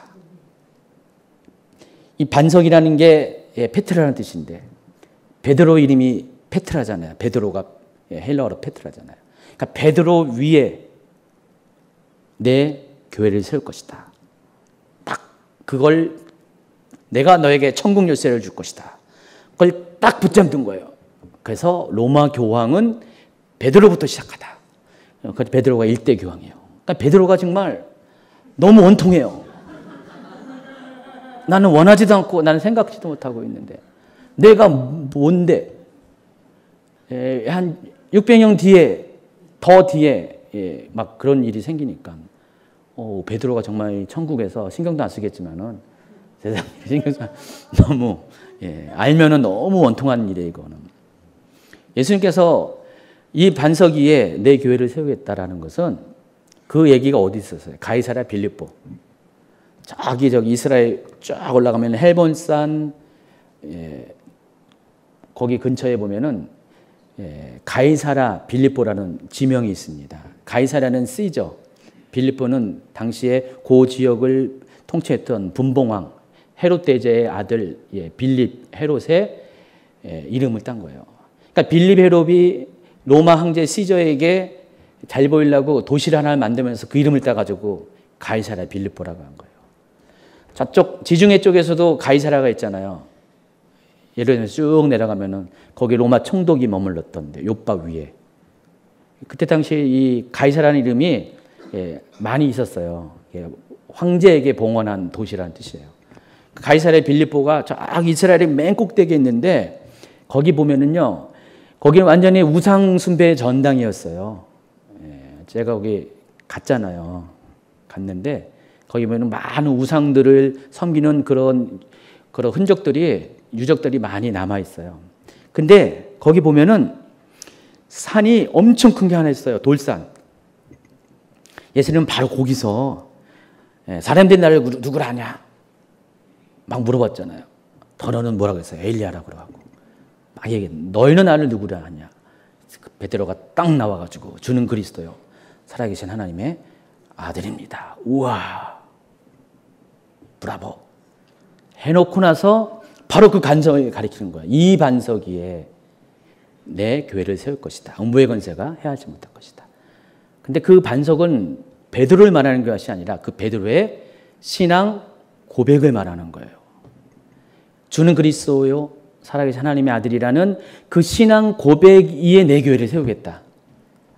이 말인데 이거를 가지고 베드로가 페트라가 예수님한테 아주 멋있게 해가지고 예수님이 베드로에게 교회의 수장권을 주었다라고 한 거예요. 아닙니다. 그럼 베드로가 일대 교황이면은 그 뒤에 교황의 바녀들이 쭉 있을 거예요. 성경에 보니까 베드로 제자는 별로 눈에 안 띄어요. 바울 제자도 있고 요한 제자도 있고 다 있는데 베드로 제자 아세요? 누구 여러분? 베드로 제자? 없잖아요. 아는 인물 없죠? 2대 교황은 누구예요? 1대 교황은 만약 그렇게 한다 할지고 2대 교황, 3대 교황은 누구예요? 없어요. 갑자기 그냥 뚝 떨어져가지고 저기 그냥 수십 대 밑에 교황이 딱 그런 일이 생기는 거죠. 아닙니다. 어쨌든 이 역사 가운데 중세시대 로마 카톨릭은 이미 많은 무리에 앉은 큰 음녀의 샘플을 보여줬어요. 그리고 역사는 반복됩니다. 이미 로마 카톨릭은 어떻게 할 것을 미리 배웠어요. 어떻게 할 것을 이미 선 경험을 했고 그들은 그와 같은 방식으로 마지막 때도 세상을 그렇게 지배할 겁니다. 지금 로마 카톨릭이 약 5억, 아니 10억, 10억 정도? 10몇억이 되나요? 신도수를 갖고 있는데, 10억 아닌데, 5억 정확하게. 근데 중요한 것은 개신교는 계속 분열되잖아요. 교파가 나눠지고 교단에 나눠지고 지금도 계속 하나가 안 되는데 로마 카톨릭만큼은 그 오랜 세월 동안은 하나가 유지됐어요.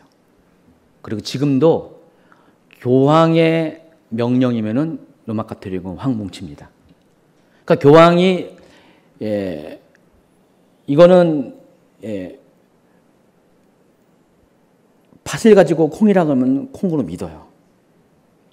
그래서 교황에 의해서 로마 카톨릭은 교리들이 계속해서 혼합되고 변질되고 추가가 돼가지고 됐는데 지금 가톨릭의 가장 문제점은 혼합 종교라는 거예요.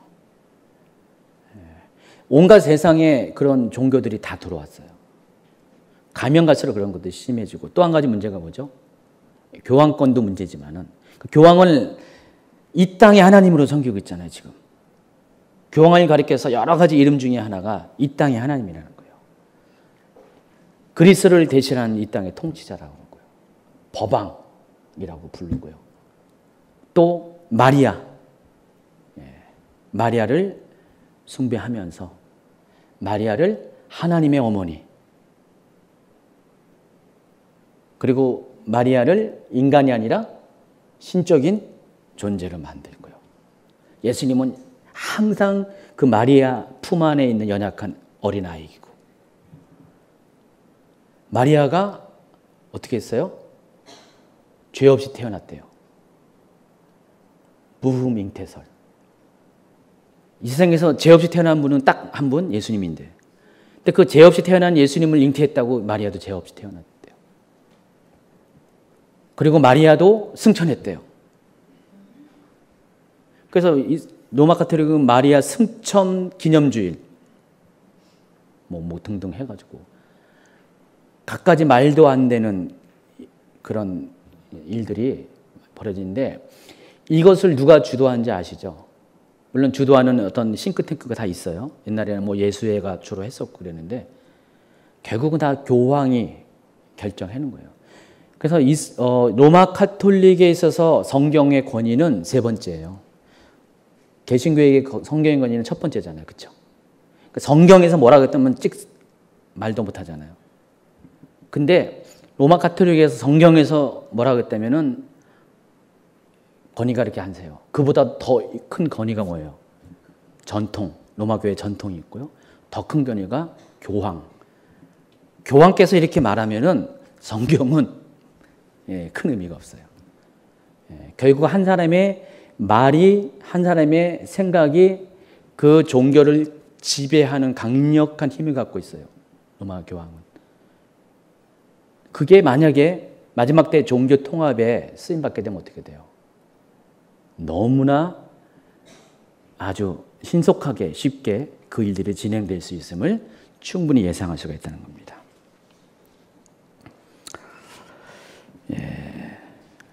그래서 로마 가톨릭을 그런 확률이 많다는 것입니다. 그러니까 계시록 17장의 큰 음녀가 될 확률은 시간 문제예요. 어떤 사람은 로마 가톨릭을 아예 적그리스도라고 말해요. 적그리스도 아니에요. 로마 가톨릭은 적그리스도적인 행태를 갖고 왔어요. 어떤 사람은 교황을 적그리스도라고 얘기하는데, 될 수도 있고 안 될 수도 있어요. 교황이 적그리스도 안 될 수 있어요. 근데 중요한 것은 적그리스도와 큰 음녀는 서로 별개의 사람이라는 거예요.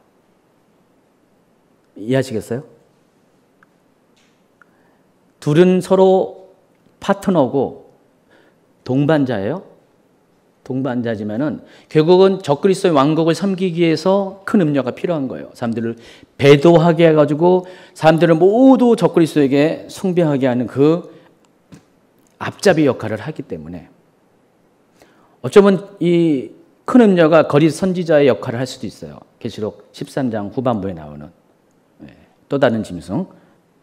그렇지만은 짐승 그 자체, 적그리스도 자체는 아니라는 것입니다. 563페이지 4번 큰 음녀의 최후 16절 내가 본 바 이 열불과 짐승은 음녀를 미워하여 망하게 하고 벌거벗게 하고 그의 살을 먹고 불로 아주 사르리라. 이는 하나님이 자기 뜻대로 할 마음을 그들에게 주사 한 뜻을 이루게 하시고 그들의 나라를 그 짐승에게 주게 하시되 하나님의 말씀이 응하기까지 하십니다. 자, 보면은 결국은 그렇게 견고했던 동맹이 무너지게 되면 알 수가 있습니다. 마지막에 되면은. 심판이 있을 때, 마지막 대접 심판이 있을 그 마지막 무렵에 그들 스스로 와해하는 것을 볼 수가 있어요. 큰 음녀가 한마디로 말하면 한자어로 토사구팽. 개가 사냥하는데 쓰임받다가 사냥이 끝나면 어떻게 돼요? 잡아먹힌다. 그 뜻이죠. 큰 음녀가 그런 일을 당해요. 그러니까 종교 통합 세력은 적그리스도의 왕국을 공고히 하게 하고 사람들을 적그리스도를 숭배하게 하는데 아주 막강한 중대한 영향을 끼쳐서 역할을 했어요. 그러나 결국은 어떻게 해요? 버림을 받아요. 벌거벗게 한다고 그랬어요. 여러분, 지금 음녀는 다 여자잖아요. 여자로 상징화되어 있잖아요. 근데 여자가 벌거벗는다는 건 뭐예요? 엄청난 수치. 이미 끝장난 거예요. 지금 이 짐승이 음녀를 갑자기 미워하는 거예요. 갑자기 미워하고 망하게 하고 옷을 다 벗겨서 수치를 당하게 하고 앞전에 큰 음녀가 가졌던 그 호사스러운 거, 왕과 같은 옷을 입었던 자줏빛 붉은 옷 입고 금과 보석과 진주로 치장하고 막 많은 무리의 열방 가운데서 군림했던 그런 사람을 하루아침에 갑자기 토사급행 시킨다는 것입니다. 이때가 언제예요? 완전히 적그리스도가 열불을 통해서 세상 권력을 공고히 딱 잡을 때, 아마 이때는 짐승의 표를 통해서 세상이 완전히 통제가 될 때쯤 됐겠죠. 결국은 음녀가 멸망을 당하게 된다는 것입니다. 음녀는 하나님이 직접 심판하는 게 아니라 짐승이 심판을 해요. 그래서 계시록 19장 말과 20장 초에 보면은 마지막 모든 것이 다 끝난 다음에 하나님께서 그리스도를 통해서 아마겟돈 전쟁에서 세상 나라를 다 물리친 다음에 거기에 해당한 사람들을 다 심판하잖아요. 사람들은 전부 다 하늘 군대의 검에 의해서 죽게 하고 새들에게 먹이가 되게 하고 또 거짓 선지자와 적그리스도는 어떻게 돼요? 영원한 심판, 불못 심판, 둘째 사망에 던져지게 하고 또 영혼 사탄은 임시적으로 구치소에 들어간다고 그랬죠? 무적행에 1000년 동안 감금되고 나중에 무적행에서 1000년인 다음에 잠시 풀려나와서 곶감하고 해서 마지막 한 번 더 미혹에 있고 전쟁이 있을 것이다 라고.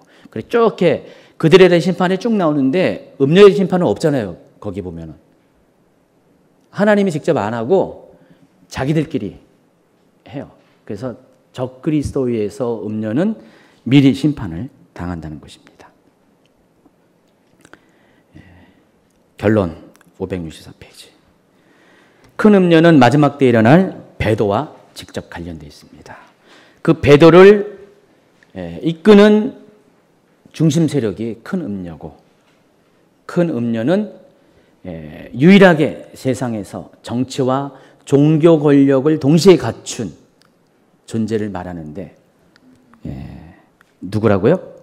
종교 정치 권력을 가진 가장 강력한 후보는 현재는 로마 가톨릭. 그리고 마지막 배도가 일어나겠는데 나는 절대로 배도하지 않겠다. 결심하고 여러분 하지만은 근데 실은 이게 배도는 종이 한 장 차이라는 걸 아셔야 돼요. 순식간에 우리는 주님을 배반합니다. 특별히 여러분이 이 마지막 때 일어날 일에 대해서 잘 모르잖아요. 여러분 금방 넘어갈 수가 있어요. 여러분 이단에 빠진 사람들이 누가 잘 빠진지 아시죠? 물론 원불교 해가지고 원망, 불평, 교만 그런 사람이 후보라고 하는데 근데 또 한 가지는 굉장히 열심히 있는 분들이에요. 열심히 특심인 분 중에 이단에 빠진 분들이 많아요. 내가 여기서 열심히 했는데 만족이 안 되는 거예요. 여기서 은혜가 안 되는 거예요. 여기서 공의를 경험하지 못합니다. 그때 보니까 어떻게 해요? 그 방향이 살짝 틀어졌는데 그 틀어진 방향 가운데 이단이 기다리고 있는 거예요. 거기는 원망, 불평, 교만을 다 받아들일 수 있고요. 그리고 그들의 열심까지도 수용할 수 있는 거거든요. 정말 마지막 때 되면은 여러분이 그냥 이 종교적이 않은 사람은 어차피 관심이 없어요. 근데 종교적인 사람은 그들의 말에 관심 가질 수밖에 없어요. 마지막 때 되면은 사람의 미혹이 있다고 그랬죠. 거짓 그리스도들과 거짓 선지자들이 할 수만 있으면 택함 받은 사람도 미혹할 것이라고 얘기했는데 남의 얘기가 아니라 바로 여러분 얘기라는 거 꼭 잊지 마시기 바랍니다. 그래서 그런 때를 살아가는 그 시대 가운데 여러분이 지금 들어가고 있습니다. 지금은 빠른 속도로 이 마지막 때가 가까이 오고 있다는 것 여러분 다 아십니다. 그럼 여러분이 어떻게 준비해야 됩니까? 이 마지막 때를 당연히 깨워 준비해야 되죠. 깨운다는 건 뭐죠? 내가 분명히 내가 누구인가 정체성을 알고 내가 어떻게 살아갈 것인가를 아는 것을 말한 것입니다. 그 아는 것 가운데 가장 중요한 것이 그리스도를 알아야 돼요. 예수님을 알아야 됩니다. 하나님이 누구인지 어떤 계획을 갖고 있는지를 아셔야 돼요. 성경 말씀도 당연히 알아야 되고 이 성경 말씀을 통해서 특별히 마지막 때의 메시지, 때에 맞는 메시지는 종말에 대한 메시지예요. 그래서 계시록을 알아야 되고요. 계시록을 바로 해석할 줄 알아야 되고 또 계시록에 따라서 어떤 일이 일어날 것인가에 대한 지식이 있어야 되고요. 또 분별이 있어야 됩니다. 비스무리한 거에 속지 마시고요. 예수님도 모르는 그 때에 대해서 여러분 안다고 하는 사람들에게 넘어가지 마시고요. 또 뭐 일루미나티나 뭐 프리메이슨이나 어떤 여러 가지 그런 미혹의 영들이 미혹의 영들 영으로만 존재하는 것이나 실제적으로 사람 가운데서 그렇게 여러분을 미혹하는 그들의 모든 어떤 계획 가운데 여러분이 깨어 있어야 됩니다. 사탄은 지금 아주 최선을 다해서 여러분을 지금 미혹하고 있습니다. 그런 미혹이 있다면은 여러분 아예 처음부터 경계하셔야 돼요. 분리하셔야 돼요. 계속해서 그런 어떤 것에 대해서 좀 아예 확실한 태도를 가지기 바랍니다. 제가 신천지 때문에 교회가 요즘 막 이렇게 외부에서 성경 공부하고 그런 거 막 이렇게 경계하고요. 외부에서 모임 갖고 있는 거 막 경계하잖아요. 누가 어디 가자 그러면은 함부로 따라가지 마시고요. 일단은 확인하고요. 아까도 오늘 저기 울산에 있는 어느 분이 저한테 전화해가지고 상담해가지고 어디 교회 어느 목사님이 있는데 괜찮은지 거기 누가 간다 그랬는데 지인이 그래서 막 설명해요. 그 제가 확인해서 줬잖아요. 확인해가지고 이런 것 같다 제 의견은 그런 좀 그거 해야 돼요. 조심하셔야 됩니다. 그냥 조금 아무도 모르게 살짝 갔다가 그냥 약간 맛만 보고 오해겠지. 그러지 마시기 바랍니다. 미혹은 정말 종이 한 장 사이입니다. 그 미혹은 곧바로 배도로 넘어가요. 그리고 배도는 어떻게 해요? 여러분 하여금 구원을 잃어버리게 할 수도 있다는 것. 심각하게 받아들이기 바랍니다. 자, 그럼 우리 기도로 마치겠습니다.